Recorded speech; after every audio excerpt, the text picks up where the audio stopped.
Hare Krishna.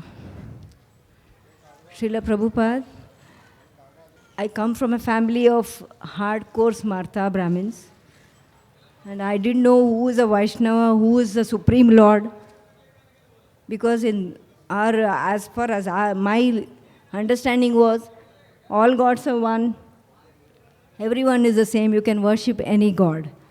And I knew only about three communities, Smartas, Vaishnava, Madhvas and Sri Vaishnavas. So Smartas, they worship all gods, it's all the same. And Madhvas also worship Krishna, but I didn't have the understanding, he is the supreme. And Sri Vaishnavas also, they don't worship Shiva and all, they worship only Krishna. That was the understanding. But by your causeless mercy, you gave entry into your vast home.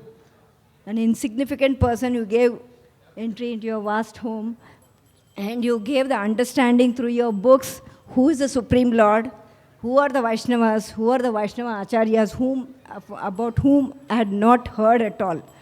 And you gave me the understanding through your books, although I didn't have physical association. You have given me that understanding by your causeless mercy, Prabhupada. Actually, we were given to understanding we should worship God. Worshipping God, we will be out of fear. We had some fear. If we don't worship God, something bad will happen. If we don't do this puja, something bad will happen. So we were worshipping God through rituals and pujas. But you gave us the understanding that we should love God. We should love God, not just worshipping through all these rituals. We should love God. And you also taught us how to love God, that is by doing devotional service. We had no idea of devotional service, what devotional service is. But you gave us the understanding that we have to worship through devotional service.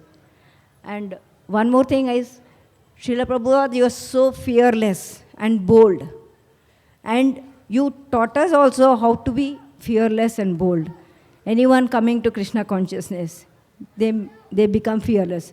Because normal fear, the greatest fear is the fear of death. Everybody fears death. But here you have taught us how to face death. We have learned how to face death, and we can get over what all fears we have. That makes us fearless. And you have given so much love. And only two things you said that we should not fear about. We should fear about, the two most important things. That is fear of Maya Devi, and fear of Vaishnava Aparad. So they are the most dangerous things which we have to follow properly so that we can have love of God, we can love Krishna, and we can be fearless all the time. That is what you have taught us by your causeless mercy. You have given compassion, and you have had so many wonderful disciples who are also continuing your legacy by giving compassion and love to many fallen conditioned souls like me. And I'm so grateful to you, Prabhupada. And you have just pray that I have full faith in Guru and Krishna and serve your mission with the proper consciousness. Thank you so much. RG Media YouTube channel. Like, share, subscribe.